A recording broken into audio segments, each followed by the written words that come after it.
ain't even mind the whole man. Integrity, head that.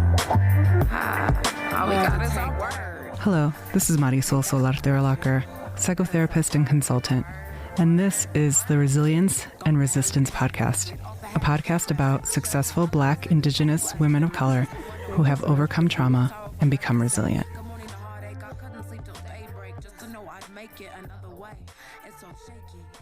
Hi, Kathy. Hi. Thanks so much for being here with me today. Thanks for having me. So you're our second guest in the Latina Entrepreneurship Series, and we know each other, so that's good. We have a little bit of history behind us. And we were talking about how the last time we were together, we were in Santa Fe in February of 2020. It was our first COVID. Yeah, so it was probably the last trip that we were on before we went into lockdown. Yes.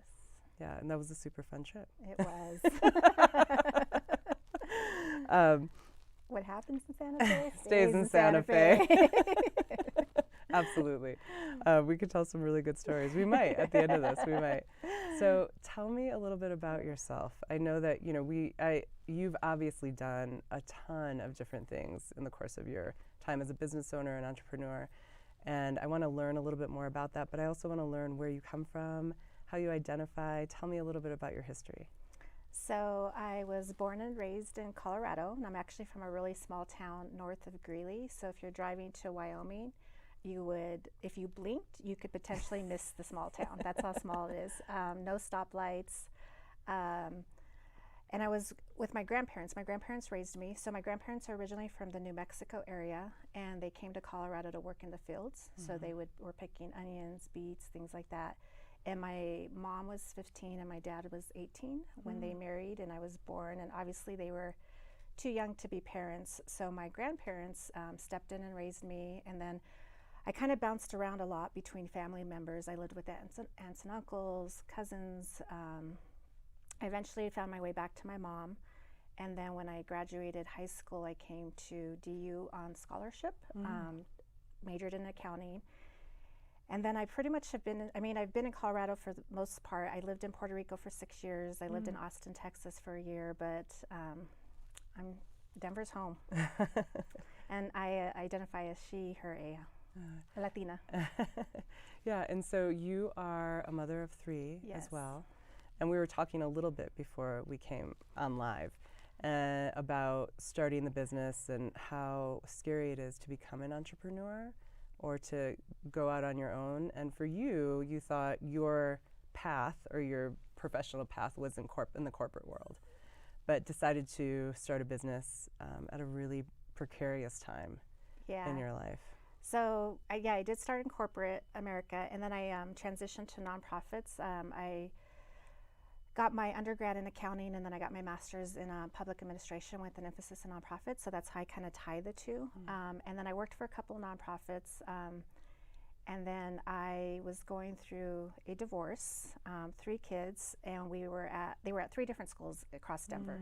So I was literally spending like 2 hours plus in the car for drop off, pickup, activities. And my son, Sage, has autism, so he had a lot of issues at school where I'd have to go pick him up early.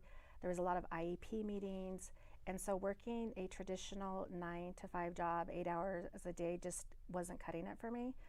So I decided to do some contract work, and I was only going to do it for a year or 2 years. It was just going to be a temporary thing for me just to kind of get through this phase and stuff. And one contract turned into another, and then another, and now I have this thriving business. Yeah, I think I remember you may have said this, or I saw you write it maybe on social media, that you've never had a business card. Yes. It's really been through relationships that you've been able to build your business. Yeah, so I never created a business plan when I did this. I didn't create a budget. I didn't get a business card. It was all through word of mouth and through relationships. Finally, almost after 10 years, I created a little 1-page info sheet, and it's a little bit about me. People were like, send us something, anything. That is the extent of my marketing, is this little 1-pager. But yeah, I don't have a business card. My daughter makes fun of me. She's like, who uses business cards anymore, Mom? Like, it's all electronic and stuff. So she's like, you don't need one. So it's all just been me, word of mouth, relationships. Yeah, you know, I think, and this is just the something that I think about or I've talked about before, that obviously that our network is our greatest asset, Yes. and you know, I feel like both of us have been really lucky, in that we have a very supportive, very a phenomenal network of women who really help each other. And I'm curious for you, like I think that that's really part of our culture, like being Latina, like having those types of connections and really always rooting for each other has been part of my success. And what would you say that's a contributing factor for you? Yes, definitely. I think, you know, my personal life and professional life really overlap. Like, I don't have this clear line, this is work and this is my life. It's very much overlapped because a lot of the people that I worked with have become like really good friends. And my kids know them. I really incorporated my kids into my business. When I was doing events, I would drag them with me, and they were setting up, they were, you know, sorting name tags, doing registration, cleaning up and stuff. So I've always incorporated my kids. My oldest daughter, she does some graphic design stuff for me sometimes. My youngest one's learning some spreadsheets and QuickBooks and stuff. So it's always been very much about family to me, and then working with friends, and then they tell another friend. And so I have a client in California, and the way I met them was through a client here in Colorado that became a good friend, and now I'm good friends with them. And so to me, it's like integrating the two, really. So it's integrating my network into my professional life, my personal life, and it's one big happy family. Most of the time. Most of the time. Yeah. And would you say that, I imagine there are a lot of moms or moms who are single moms, or moms who are raising their children, or they're in a different phases of raising their children, that want to be entrepreneurs or have thought about starting their own business and feel scared. You know, just for all the reasons that we had talked about before, that maybe the insecurity around money, the fear that you don't know what you're doing, or you don't have the skills or the capacity to do it. What advice would you give young Latinas who may be mothers at different stages of development? What advice would you give them about starting their own business? Well, it was definitely scary then. It's still scary sometimes. And I wasn't sure I could comfortably take care of myself and 3 kids. And I mean, there was times that I had to like max out my credit cards, and you know, it was scary in the beginning. But I would say one of the pieces of advice I would have is that there's never going to be the right time or the perfect time, right? Like, you wish you had more money saved in the bank, you don't have the perfect business plan, and really it's just trusting your gut and your instinct, like, that I can do this. And so it was, you know, newly divorced, 3 kids. I'm like, I'm going to do this, and I'm going to have to figure out how to do it, and it's going to take sacrifices, and it did in the beginning. The other thing I would say to advice is to really try to carve out family time and work time. In the beginning, I was always on email, weekends, mornings, vacations. I really didn't take vacations. So I think when you're an entrepreneur, you really have to be intentional about taking time off and disconnecting. Otherwise, you're always, you know, checking email and I need to get back to this client, or I need to do this, or I have this deadline. So I've struggled with that, but I'm better about it. But really trying to, like, okay, this is my work time and this is my family time. One of the other things I would say is don't undervalue yourself. When I first started, my rates were pretty low because I was like, who's going to pay that much for me? Or I'm working with nonprofits, and like, I can't charge that much money. They're a nonprofit. So I really undervalued myself in the beginning. And so I think, you know, I've adjusted my rates, and that was kind of a shock to some of my clients. They're like, wow, you're increasing your rates. I'm like, I have to factor in self-employment taxes. I have to factor in health insurance. I'm not saving for my retirement. I should be saving for my retirement. Like, I should be getting these benefits as if I worked for an employer. So I need to factor that into my rate. So definitely don't undervalue yourself. And then finally, just trying to find like a mentor. You know, at the time, there wasn't a lot of Latina accountants focusing on nonprofits, right? There still isn't a lot. I think you might be the only one I know. Exactly. So that's been hard, trying to find that mentor. But even, you know, just someone who's a business owner, or if you could find that mentor, I think that would be really helpful. Yeah, I think that was really helpful to me at the beginning, was just to talk to people who had done some form of what I wanted to do before. and to ask them, like, if you could tell me anything, like, what would you tell me at the start of this business? And I think I got some really great advice. Yeah. That was really helpful to me. And I think that, it's evolved over time, that there have been people who come alongside me in my journey and have, helped me along just by giving me, that one piece of wisdom, Yes. or just, being able to tell me something that I'm like, oh yeah, I never thought about that. Yeah. But I think it's so important what you're talking about in terms of undervaluing yourself, because I think I did absolutely the same thing when I first started. That I couldn't imagine, I think because I felt like I wanted to serve my community, and I wanted to be available. I wanted it to be accessible, and I think about, me starting as a therapist in private practice early on, and I remember people would pay me, it's ridiculous how much people paid me back in the day. But for me, it was about how could I be of service? And it took me a long time to realize, like, I can actually take care of myself and take care of my family and still be of service to my community. Yes. It doesn't just have to be about me undervaluing myself in order to, or giving my services away in order to be of service. I would hate it when some of my nonprofits be like, could you volunteer some of your time? And I'm like, really? Yeah, right. You're asking me to volunteer. Yeah. Because I think what's important, and like you're saying, is especially for an entrepreneur who's starting their business, is to really think about all of those hidden costs, or the costs that we don't think about. We think about a rate as like, I know for myself, like I would have to coach myself around my rate. Like, okay, I'm gonna charge this now, and I'm gonna say it, and I'm gonna practice, and I'm gonna stay strong, and I'm not gonna give in. But it's really about thinking not only like, okay, I'm worth this, but it's really thinking about what is it that I want to make, and what's gonna help me live, comfortably, or to sustain the lifestyle that I want to sustain, and being able to start from there, as opposed to thinking that we have to devalue ourselves to get the work that we want.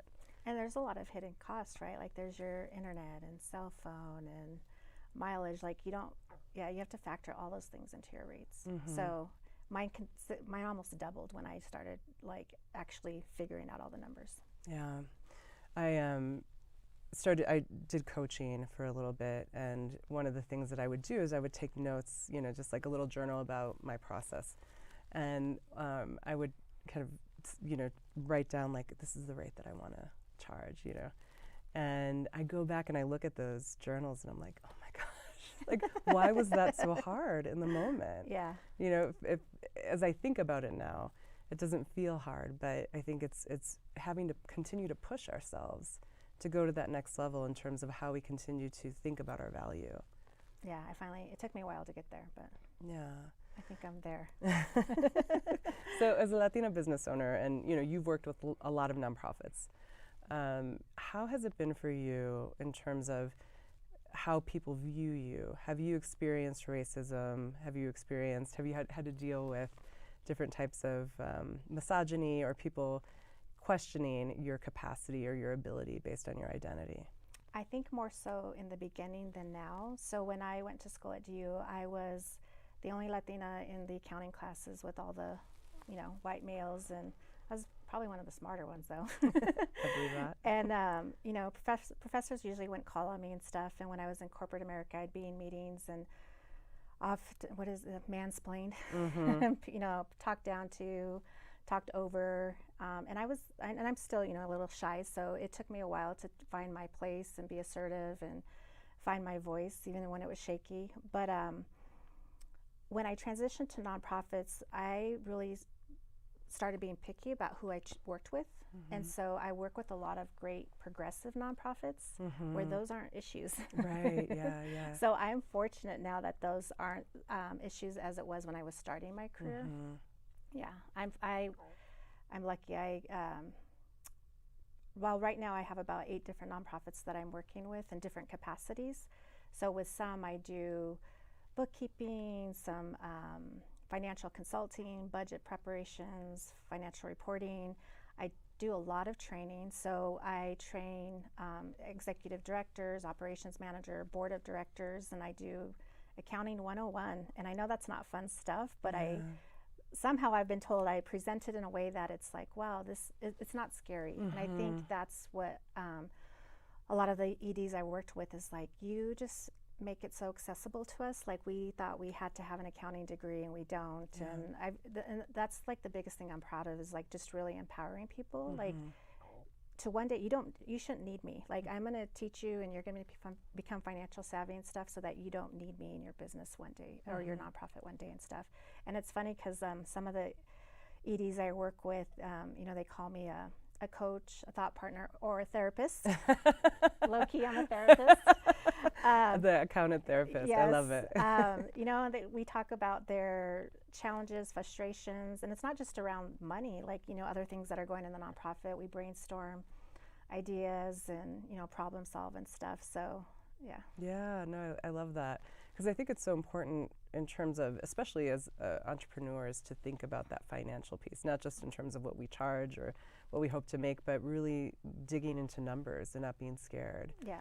And I think for those of us who are women, who are female socialized, it's really difficult to feel confident around numbers and to feel confident that you have the ability to be able to do that in a business, to be able to keep it financially sustainable and viable.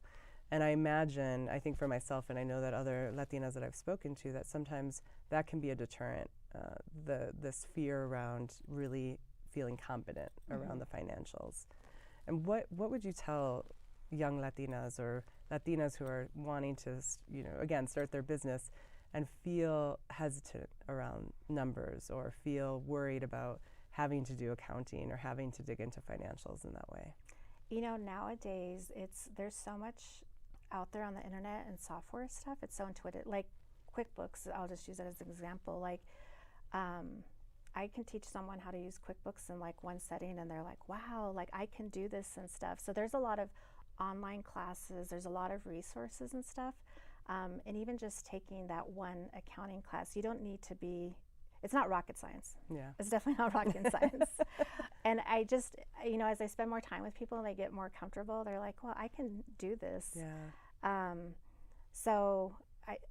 I would say just try to like find resources out there online and do some of those online classes and training, and call me. I will spend an hour with you and show you all the quick stuff. I'm not a tax person though, so I'll just put that out there. I hate taxes.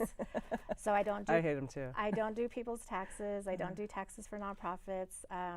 That's a whole nother ball game. So I just don't call me for taxes. Just to get that confidence around accounting. To get your if you're wanting to start your business and to get that going and get it started. Yeah. No, you're so right. And I think and talk about this a lot. When I started my business in 2007, which feels like an eternity ago, there was like not the resources that exist now were not there. And the way that people are able to, like, the accessibility of not only resources to start a business, but examples of people who are doing things that are creative and, very different. And I think in both of our professions, the landscape has completely changed. And it's super exciting to see people do different things and really, be able to put themselves out there in different ways. The other part of my business that I didn't talk about at all is the fundraising and event side that I do too. Yeah. So I do a lot of community events and fundraising and stuff, but I really I'm kind of creative, but I don't, have these crazy ideas, but what I really bring to that lens is like those numbers again. It's like, okay, we're going to do this event. We're going to create this budget. Our goal is to fundraise X amount of money. We're going to have a timeline, this is what we're going to raise by the end of this month and stuff. And so I've tried to like incorporate that number stuff into that the event piece. Yeah. And so that part of my business I actually really enjoy, because it's a lot of fun to like put on a party. My kids used to think that when they were younger, they were like, do you get paid to go to parties? And I'm like, I wish, but I'm the one in the background who's like making sure it's all happening, and we stay on budget and things like that. Yeah. My son thinks he doesn't really know what I do. For the longest time, like, people ask us and we don't know what you do. He knows I'm a therapist, but he gets very confused by that. He's like, how do you live this life as a therapist? I'm confused. Yeah. Shouldn't you just be in your office seeing clients? So talk to me a little bit about what is meant for you. I mean, as I think about, and again, we don't I feel like I know so much about you, even though we don't get to spend time together. Is it because I put too much on social No. media? I'm one of those people that puts it all out there. No. I feel like when we have spent time together, that we've had meaningful conversations, that they haven't been, surface conversations. But I think that you probably are, and I think that other people who know you would agree, are an example of resilience, not only in the work that you do, but just in your life. And when you think about that idea of resilience, like what it means to be resilient, what do you think that means for you? So I think it's being able to like just adapt to difficult situations. And the beginning of my life is just about surviving, right? Like I just gotta figure out how I'm gonna get through the day. And that's really changed now for me. Like, okay, I just don't want to survive anymore. Like I want to, thrive, surviving, not thriving, whatever the thing is. So, but it's being able to adapt to those different situations, and it's been a lot. Like, I did have a very tough childhood, and like I said, my son has autism. My daughter's had some mental health issues. I've been through divorce. There's been a lot that I've had to overcome, and trust me, there's like days where I just don't want to get out of bed, and I think it's really allowing myself that time to like, it's okay not to get out of bed, and just giving myself like grace during the really hard times, because it's been a lot. But I think lately what I've been learning is just being open to change. And I think that being open to change has not just helped in my professional life, but really in my personal life. And I'm just trying to make the most of what I've been given and the situations that I've been put in and stuff, and try to learn from them and stuff. But trust me, there's hard ones where I'm just like, I don't want to get out of bed. No, I really appreciate you saying that, because I think that as business owners, or people who are trying to really build something, I think there's this idea of hustle culture, or like, my friends always joke with me, they're like, you're a boss bitch, and I'm like, right? But boss babe. or whatever that is. Chingona. And what people don't understand is that, and I think people can potentially judge themselves for having challenges in their own lives, or not having those moments where, man, I don't know if I want to get out of bed, or I can get out of bed today. And maybe that reinforcing a belief that, well, maybe I shouldn't be doing this. Maybe I don't have what it takes to be able to move forward, or somehow judging themselves for that. And I think it's being an entrepreneur, though, like if I don't get out of bed, I don't get paid, right? If I don't get out of bed, I don't have sick days. I don't have a bank of sick days that I can use. Like, so if I don't get out of bed, like this is what's going to happen and stuff. And I've unfortunately have had to call clients and be like, and this is where I think the working with people that like are very progressive, and they understand like you need a mental health day. Like it's okay if we need to cancel our Zoom meeting, because so I've just been very open and honest with clients about like, if I need a mental health day, or there's something going along with one of my kids, or I need to be somewhere, like this is me and this is what you get. And when I'm working, I give you my best. And but there are going to be days, I'm human, there are going to be days that I just can't be there, or I'm going to have to like miss things and stuff. So I think it's that balance between knowing when you have to push through for that reason, where there are days where it's like, I have to do this because this is how I make my money and make my living and support my family. And then there are days where it's just like, I have to have that grace for myself to allow myself not to do it, to be okay with not having to show up in that way. And I think that's so important. I've been struggling with the flu, you all, so I'm not contagious, I hope. Everyone here is going to get sick after this. But I think another thing, I think one thing that I really have been in awe and I've respected you for is your ability to talk so openly about your daughter's mental health struggles. And I am a parent who has a child who struggles with mental health issues as well. and I'm a therapist, which, you know, I think creates another layer of complication in terms of how I feel about that. But I think it's important to talk about, because I think the stigma around having a child with mental health issues can be very challenging, because it makes us feel more isolated. Yeah, well, I definitely feel like we're in a place now where we can talk about it. So when I was growing up, you know, I saw a therapist when I was 15, and at that time, I was like, don't tell anyone you see a therapist, you know. My mom, sisters, it's very prominent in my family. So it's something that I grew up with and stuff. And so when we started seeing the challenges that she needed, like, there was not a second thought about that. Mm-hmm. There is issues of like, okay, insurance, and how are we going to pay for this? And it's expensive. So, you know, trying to find the right therapist. We talked about, you actually recommended a therapist to me. Actually recommended a few therapists to me. So I am I'm a big believer in like therapy and trying to not nip it in the bud, but like trying to get that foundation. And you know, what I've told her is, I'm like, you go through different seasons in your life. And so, you know, it's a good time in my life, and, you know, maybe I don't need therapy right now, but something might happen. I'm going to need to talk to someone. And one therapist told me it was kind of like you're a car, like an oil change, like you need maintenance every so often. And so, you know, with my daughter, it's been challenging, and I think we're in a better place, but it took a lot to get there. And that's one of the reasons why being an entrepreneur really worked for me, because I needed to take her to appointments, or I needed to be there, I needed to take time off, and I have that flexibility. And that's what I love, is my flexibility and independence, so that if I need to put my kids first, I can do that.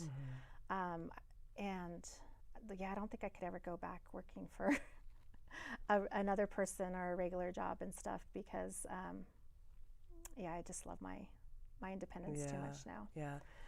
But it's been a saving grace for my kids, because, you know, they've needed me a lot in different situations. Yeah, totally. Yeah, I agree. I think I'm too independent, and I don't like people to tell me what to do. Or where to be at what time, and I like to handle my own things. Yeah. But I also think that's, I mean, incredible that at 15 years old, especially thinking about that time, being in a really small community, you know, being in a Latino household, that therapy, or the fact that you were able to get that support that you needed at that time, was available to you. It was kind of required, actually.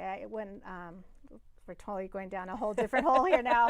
But actually, I took an overdose myself when I was 15. And so I was in the hospital, and one of the conditions before I could leave is that I had to do therapy. So it was probably one of the best things I could have had at that time in my life. Yeah, absolutely. So it wasn't so much that I knew to go seek out therapy, or that's what I should do and stuff. It was actually, I was told I had to, and I'm glad they did. Yeah. Well, another thing that you shared that we share in common is that our parents were teenagers when we were born.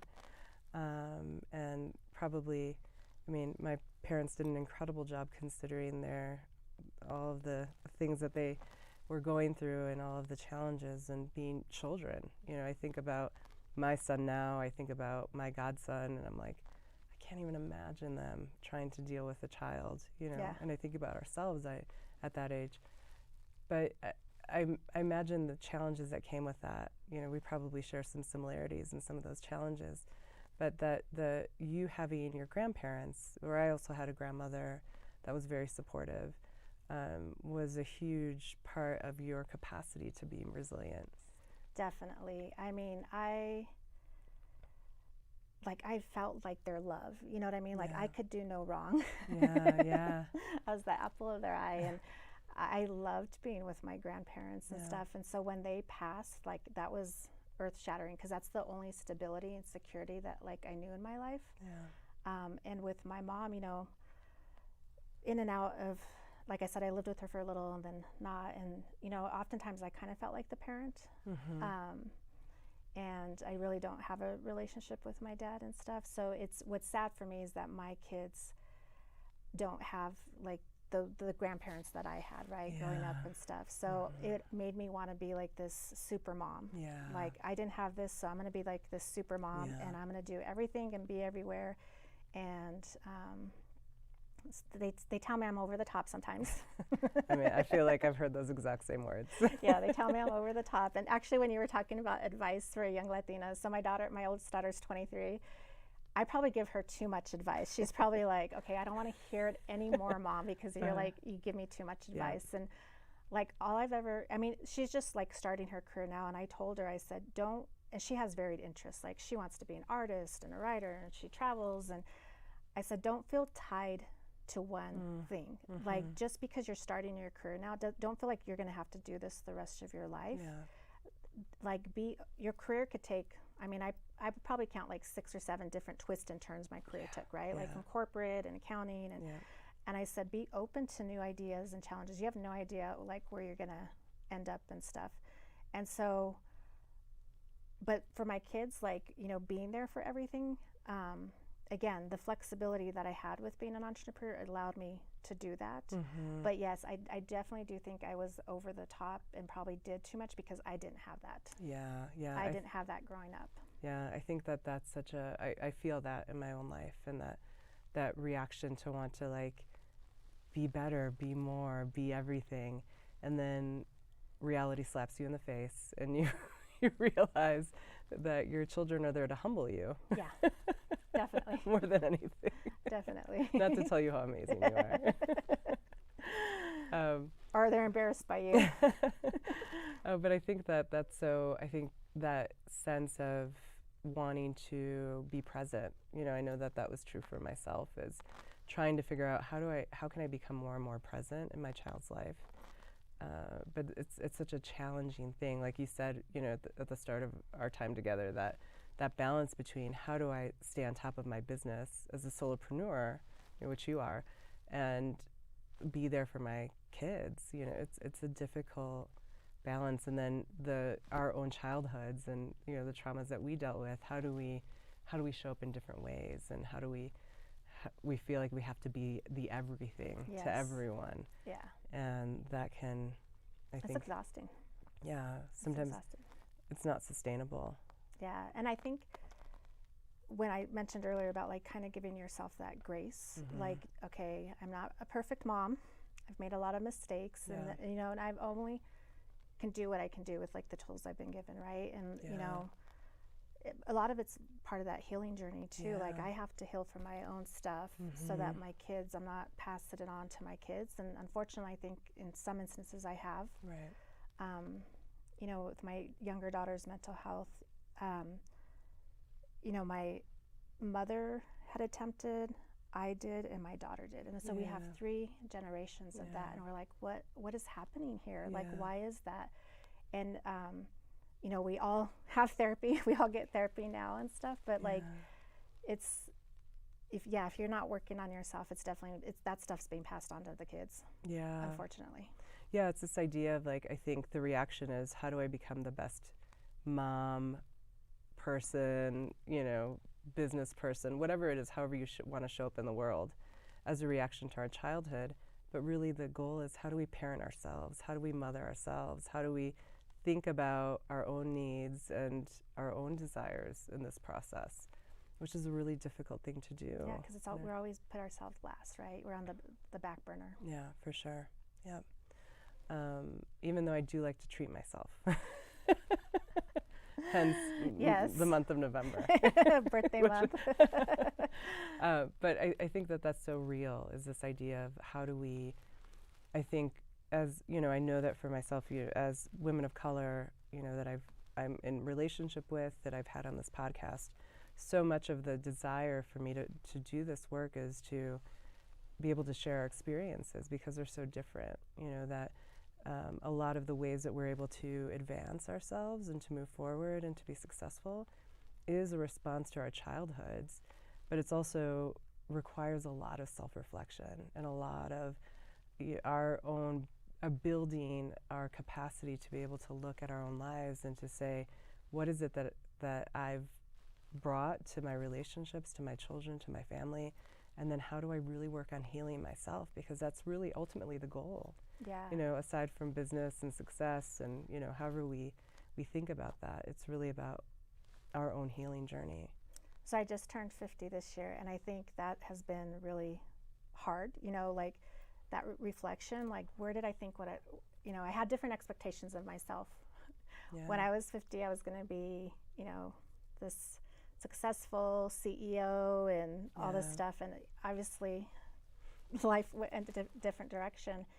But it's kind of like, you know, what's next? I don't know, you know, do I have another 50 years, hopefully? Yeah. But so when it was talking about like, you know, pivoting the business, like we kind of mentioned it earlier, do I have to scale up? Or I'm happy with where my business is now.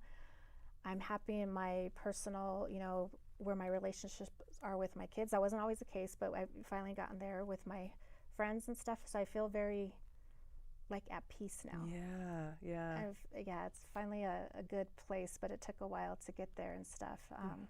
Yeah, it's so interesting because last night I was doing this exercise around writing the 10 things that are indicators of my success. And so much of it has been focused on me. Generosity is really important to me. Being with the people that I love, spending time with like more and more time with my family, uninterrupted, or feeling at peace with where I'm at. And I think it's so important to think about those indicators of success. Like when I know I'm at peace, or when I'm feeling like my values are aligned with where I am in life, Yes. then that is a true indicator of success. It's not really about the money. It's not really about scaling the business or getting bigger. It's about how do I feel about where I am in this moment in time. And that's so valuable for people to really understand. No, I feel like the clients that I work with, that I am making a difference, and my kids are in a good place, and so do I want to change my business? Do I want to complicate it and hire people and make it bigger and have more problems? No. So I think, you know, I definitely am kind of reevaluating like the services that I offer, and I mean, you go through like life cycles, right? Like when I work with nonprofits, they go through life cycles. Mm-hmm. I think businesses go through life cycles and stuff too. So I think 10 years is kind of at that point where I do feel like I do need to make some adjustments and changes. I don't quite know what that looks like yet, but. Yeah. No, I think that's so right. Like, I think about the different cycles of, you know, my journey. And I remember when I first started my business, similar to you, no business plan. I had nothing. I was just like, I hang a shingle, I know people give me money, I put in a spreadsheet, I don't know. But I think part of what was really important to me, and I remember telling myself this, I thought, I know that I can learn how to do this. I know that I'm going to grow. And I know that this is going to be part of my personal growth. I know that I'm going to have to force myself to change and to push past whatever barriers I think or limitations are in my way.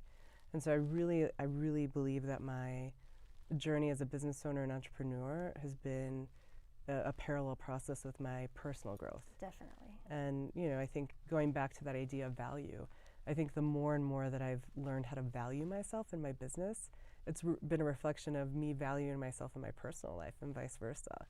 And, you know, you can't separate the two. Yeah. That they both coexist, and they're so important. No, I definitely agree. Yeah. Well, this was so amazing, Kathy. We did it. Kind of got off track a little. But no, that was incredible. I think what's so important to me is that, you know, like I said, that both of these things come together, our personal lives and who we are, and it's so important to be able to show that to people. And I just really appreciate your willingness and your vulnerability. It's such a gift. So thank you for being willing to share it. Oh, thank you. Yeah.